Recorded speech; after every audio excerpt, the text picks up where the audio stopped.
iman dan akhlak ingatlah bagi yang perubahan dan hati yang sanggup berubah.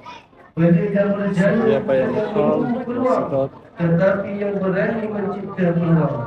Jadi gunakanlah masa muda ini sebagai medan untuk membina jati diri dan menjadi penggerak demi kemajuan agama, bangsa dan negara kita. Sabar, baik dari sudut akidah, akhlak, ekonomi dan informasi digital.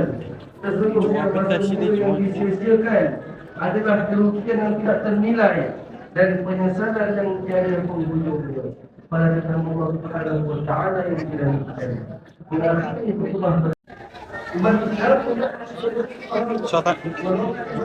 শতানি শতানি করে না হয় না হ্যাঁ শতানি করে যাও কি বিয়াসনা করত তো আর বিজন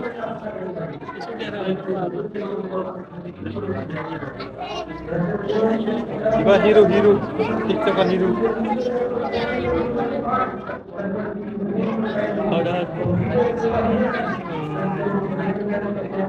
টিকটক দিদি